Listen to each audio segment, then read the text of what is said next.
So this season, we're seeing a lot of injuries happen really early on. A lot of stars are affected. Even the standings, as we know, going well deep into the season, will be a lot different due to guys like Durant, Kawhi Leonard being out, Ja Morant, Luka, etc. We've never really seen it on this type of level before, and Adam Silver has made adjustments throughout the years, especially in 2016, entering that CBA. They shortened the preseason down by a week, thus cutting down on the back-to-backs during the regular season. They got rid of the 4 games in 5 nights.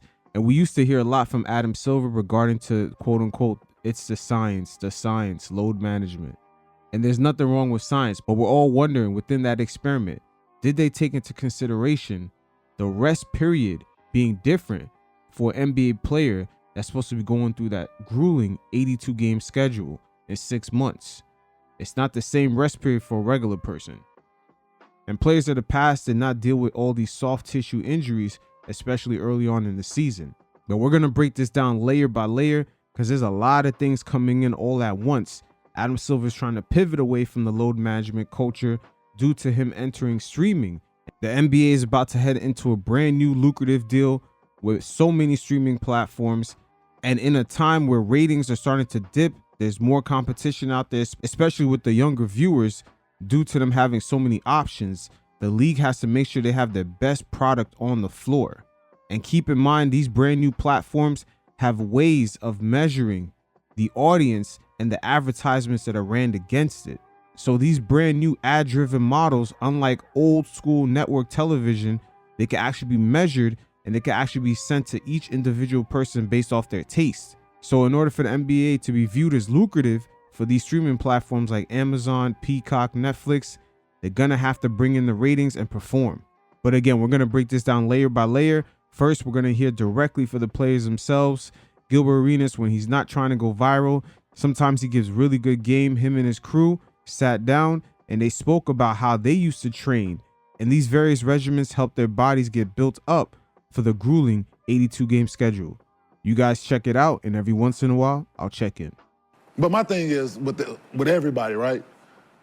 I'm saying besides somebody that broke their hand, right? Somebody, we got a couple of dudes that broke their hand, Murray, right? the hand injury. And Hartenstein, he broke his hand, right? Yeah. And the knee stuff that guys came into the season with. Yeah, pre-existing conditions. Everything else is what? A lot of hammies, honestly. Hammies, calves, hips. Right? Hip, strength. That's a fall, but yeah. But that's being frail. Like muscle, these are muscle things that's not built up, dog. Shit is soft tissue injuries, muscle shit that ain't. Did you have? Never. I never did. I never had a hamstring injury. I never had a calf. I ran track too, so I never had a calf injury. I never. But it was in pre-draft. We talked about it yesterday. It wasn't in before the show, right? The season or nothing like that. I'm telling you, it's a direct correlation, man. You know it. You know it. 2 days, man. I know people don't want to hear it. I know it's this new generation of basketball. Okay, cool. You're paying these dudes a lot of money, great. But if they're not available, dude, them people, listen, man.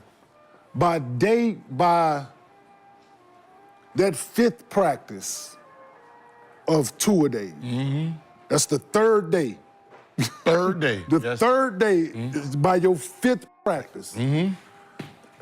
For those of you that are not in the know, 2 days is 2 practices, 2 hard practices per day.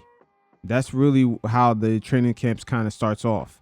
But because right now the preseason is shortened up and a lot of the key guys, a lot of star players are missing from those initial training camps, they're not even starting off getting the 2 days, which is in reality to get them ready for the regular season. Everybody is walking in that motherfucker. Yeah. Yep. No, don't want to wear shoes. Man, you walking in that motherfucker like, man, where is the hot, cold foot bath, the tub? And those whip massages. Hey, you looking for anything that's not gonna hurt in that moment by your 5th practice. These dudes only doing 5 practices, man. For training camp. For training camp. A week. They're not, man, come on, man. If you're not walking in there gingerly, They think because they work out all summer that they ready for training camp and they ready to go play 82 games or they ready for NBA season. And Dude, they used to kick our ass in training camp. while we train, we training, 2-3 times, we running the sand dunes and running the beach and playing 5-on-5, 8-9 hours. Dude. Now, one thing I would say for this is that these guys got to take into consideration a lot of the star players now are major assets for these franchises. Their net worths have actually ballooned times 10 in order to buy an NBA franchise. And a lot of that has to do with the star player being attached to it. How much ticket sales, jersey sales, merchandising, marketing, etc. you can get out of that player. When LeBron had returned to Cleveland and the net worth of that franchise had jumped up over 500 million, that was a signal to the public in real time for them to get a bird's eye view of how much a star player can impact the net worth of a franchise. And I'm wondering if a lot of these owners are kind of thinking in civilian mode. What I mean is that they're non-athlete guys that are not going to go through that 82 game schedule. So they're like, oh, let's not tire him out.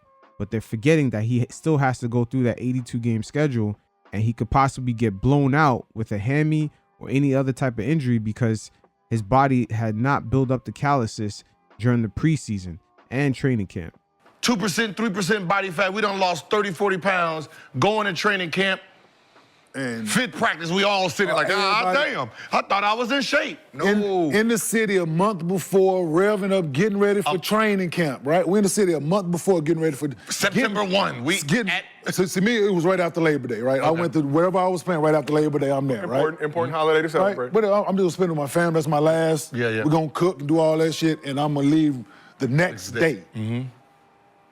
All festivities stop. I stopped smoking, drinking. Mm-hmm. Labor Day is my last day, and I stopped cold turkey, and I'm getting ready for the season, right? Mm-hmm. Go wherever I'm playing. Most of the time, it was in Denver, so altitude is playing a factor. Mm-hmm. Thinking I'm ready, and training camp still. Yeah. Dog. These dudes getting injuries because they not building up, breaking it down, man. Like, see, the pain that we would feel in training camp in a controlled environment is gone. Now, instead of training camp and going through all this back and forth, battling, you're just playing games. Yeah. Again. And they're also playing games in which the games are every other night. And teams are barely practicing in those off days because they have to travel. They're really just doing walkthroughs for the most part. So you look at where them missing training camp and just kind of building their body up. And if they're trying to recover and kind of get into shape during the regular season, it's even more difficult now than in past years. Because back then, players would have 4 games in 5 nights. That sometimes they would have a Monday through a Thursday off before their next game. So there was more rest time. There was more time to get harder practices in. And now these players, they don't have these things anymore. Pretty much their off days are walkthroughs. Other competitors who are, you don't know, they moving in real time, making you adjust in real time. You trying to do moves that you ain't been practicing for a while, and you pulling shit that you never pulled before. It's just, we've been there, man, and it's, I didn't see a lot of hamstring injuries. I ain't seeing a lot of calf strains. If dudes wanted to get out of training camp, they'd say their back was tight. Back tight. My back tight. Probably a little growing sometimes. But other than that, they used to kick our ass, man, and was unapologetic about it. And dudes was playing a lot. That's probably why a lot of us had fucking cause they was we used to work, man. Our era was full of surgeries and shit. But it seemed like they're hurting more now than any other. It's like they're getting so much rest that is leading to more injuries. Bingo.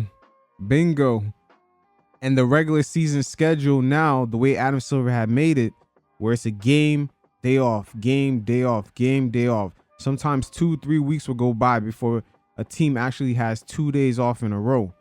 So a player that missed training camp, that missed preseason, there's less time for players to actually get their stamina up and get their bodies up to game speed. There's way less time for that nowadays.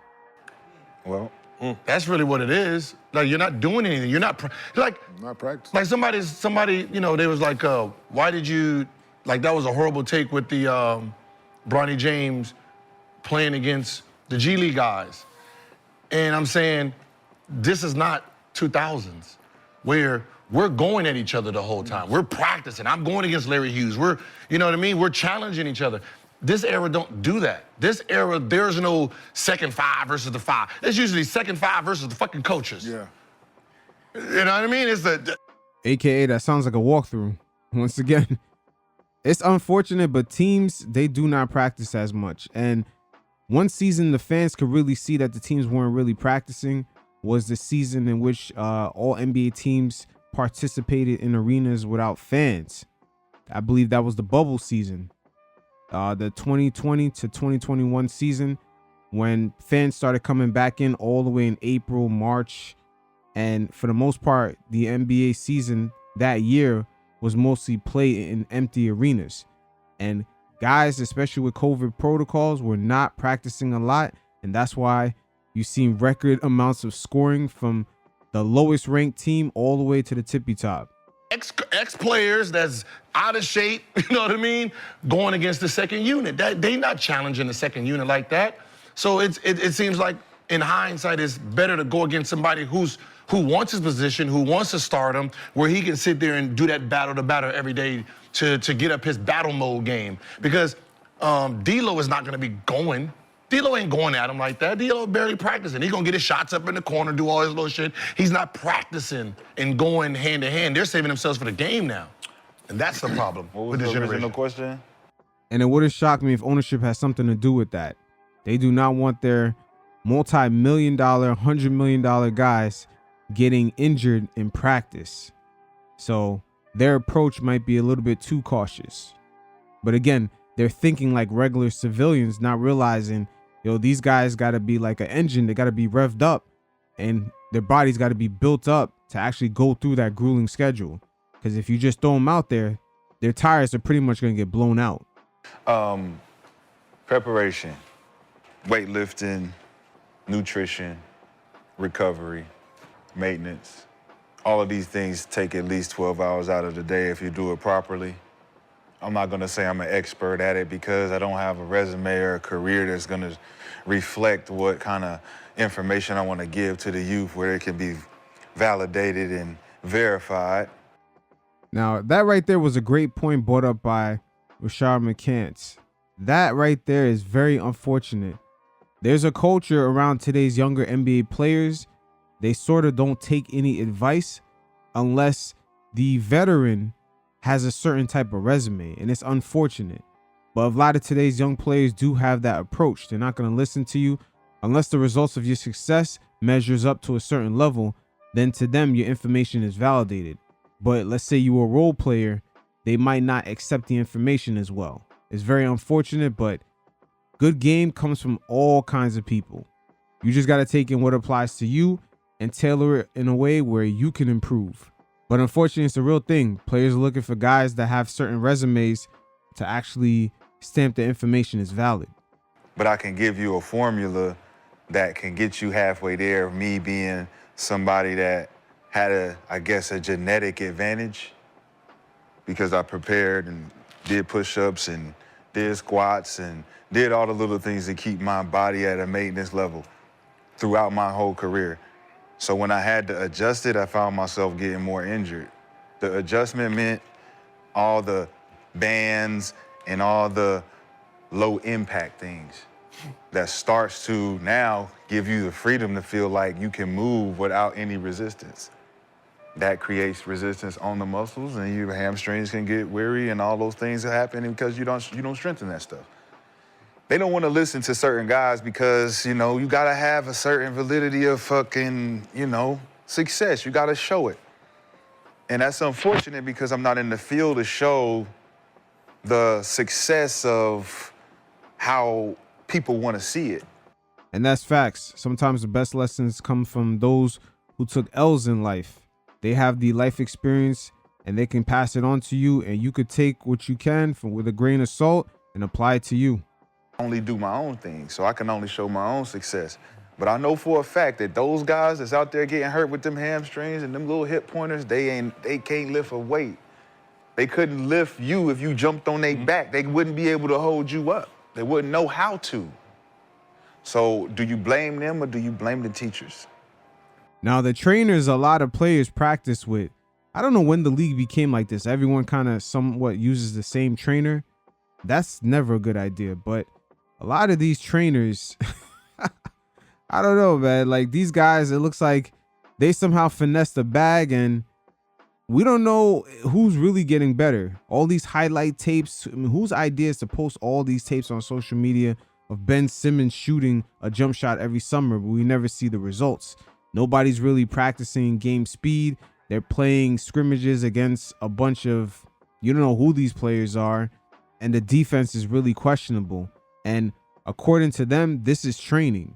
But as Kenyon Martin alluded to earlier, they thought that they were ready for training camp with all those scrimmages, but when they used to hit training camp, they used to get their ass kicked every single time, even when they thought they were in shape. That's my question, because I can only look at the student and be like, he doing it wrong. That's these trainers, He man. doing it wrong. Why he doing it like that? And why you keep getting hurt? Yeah. Why you got knick-knack injuries that's an injury that's keeping you out? We all know, man, there's two guys that just look at that shit and be like, yo, and I know you look at it and you look at it. I know you look at it. AI and Cole was looking at it like, man, go out there and play, man. These two dudes played through everything. And somebody who had microfractures, so I had microfracture, I know what that is. You know what I'm saying? We've all had it, so it's like, to come back and want to play after that, you gotta be a certain type of warrior. But these guys ain't warriors if you got knick-knack injuries that you're not taking care of. And you had the whole summer to strengthen your legs, conditioning your body, make sure you at optimal level for training camp. Even what y'all said, training camp did mean a lot for us because we were a different breed. They training them like they privileged already. They've already made it. They treating them all like vets. They treat me, it's like they treating them, it's like. And that's the problem with the ownership groups. We see with the Philadelphia 76ers, look how they treated Ben Simmons all these years. And they're still somewhat pacifying and doing the same thing to Joel Embiid. But again, unlike when Rashard McCants, Kenyon Martin, and Gilbert Arenas played, these guys are over $100 million guys, and that's just their contract for 3 to 4 years. So some of these guys almost worth $500 million to their franchise in just a short span of 7 to 8 years. But Dante DiVincenzo had did a sit down where he was asked about how it was to play for Tom Thibodeau, a coach where, especially among media members and certain players throughout the league, he has a reputation of running guys to the ground. And Dante gives great game of how playing for Tibbs allowed their bodies to build up a certain regiment where they're pretty much not even feeling the aches of pain even through the offseason because their bodies are built to last for a long time. You guys check it out, and every once in a while, I'll check in. What's your, it's a random tangent, but like, what's your mentality going into a game where you know you're playing 46? Like, Bro, and you might not come out. But like, everybody says this is it was so much fun. Like when you hoop, you want to hoop. You want to be out there every, like, all right, what Josh Hart was doing, and I don't know about all that. Like, he went like 5 games without checking out or something, right? Yeah, Josh is nuts, and he'll still complain about something. Like, if he came out and be like, "Damn, why the hell did I come out for 30 seconds?" And, but like, nah, it wasn't that. Like, you just go in like, all right, let's win. And Tibbs, you trust in whatever his decision is, and we were winning. Like, you can't knock it. Like, we were winning, and I think you get to the point where, like, after the season, I actually felt my body felt really good after last year. Like, it wasn't at the end of the year I was like, damn, I ain't got nothing left. Like, I know a lot of guys got hurt and everything, but me personally, afterwards I was like, damn, we were 1 game away from. You also emptied the clip in Game 7. I was ready to go to Boston because I think that last game is when Jalen got hurt. So if we would have won that game, I would have went through hell with Drew and Derek. Him and Alex Burks, they almost did. Yeah, me and AB would have went through hell the next series. And most of these guys, they got hurt. Jalen, I believe he broke his wrist. They were like bone issues, but they were not like soft tissue issues. Same thing for Josh Hart. You say something interesting about like after the season, the way you felt. Mm-hmm. I've obviously, my minutes have fluctuated in different seasons, right? And now I'm at this place where I'm not playing as much. Like I used to play 30, 35, and I was playing 82 games, the whole thing. You actually build up a tolerance for the load. Like everyone talks about load management and sit this guy out, and I'm not like knocking that, but there is a downside to that in that you're not building the actual resistance to withstand that. So when you get to a point in the season, like playoffs are a physical grind. You're not playing back-to-backs, but you're playing every other, mostly, unless you're traveling in between.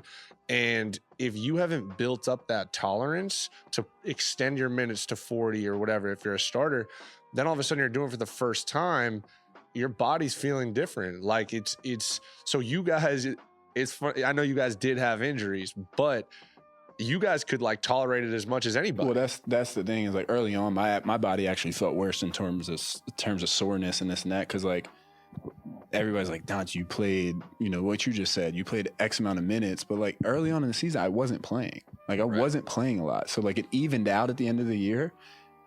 But throughout the year, you just build up a tolerance, and at the end of the year, you're like Tibbs gets this rap of practice, but bro, we were playing day off, playing, come and watch film, playing like. He's letting you know right there, they don't really practice, even with a coach like Tom Thibodeau, who has a reputation of working guys hard in practice. Today's current NBA schedule, it's really difficult for players to get in a good hard practice with this day off game. And the reason why this scheduling is the way it is because in 2016 with that CBA, the league had kind of orchestrated a shorter preseason by a week. And then thus they sacrificed the 4 games in 5 nights and actually spread the games out. And this was the compromise. It's game, day off, game, day off. So right now there's actually less time for a player who missed training camp and preseason to actually get up to speed during the regular season. That's why we see Embiid kind of struggle a little bit right here. So much you can do. Like I will say, like he tries to get the most out of every single day, but it's not, running up and down and then go play for it. If we were doing that, I wouldn't be able. There's no way you can. What's your like favorite recovery regimen? I'm trying to steal something right now, so. To be honest with you, I kind of go in on every off day. I'm a big kind of cold tub guy. I'm a big I like to just get the body moving for a little bit. I go in and get some shots up, and it really changed last year. I think with having the success that I was having, it kind of changed stuff for me. Now, right there, you heard about his off day. You're getting great insight right here. This is the beautiful thing about players having their own podcast now.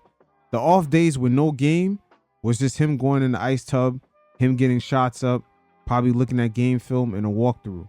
That's how it is for most NBA teams with this brand new scheduling.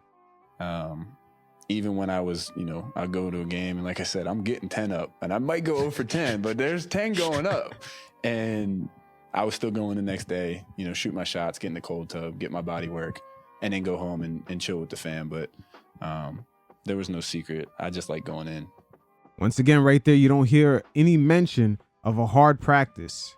It's really rare because teams are barely getting 2 days off. They got to wait at least 3 to 4 weeks. Sometimes a few teams even have to wait 2 months just to have 2 days off. And we got to factor in travel, hotel, family situations, time zones, etc.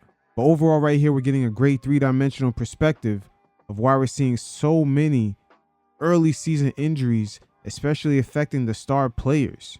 It's unfortunate, but Adam Silver might have to go back to the drawing table and actually examine certain key situations and maybe even get more insight from former players that went through the old rigorous scheduling and kind of fuse it in with current day players and try to find out what's the perfect medium, because they cannot measure a rest period like an average citizen. They have to measure the rest period for a NBA player that's going to go through that 82 game grueling schedule.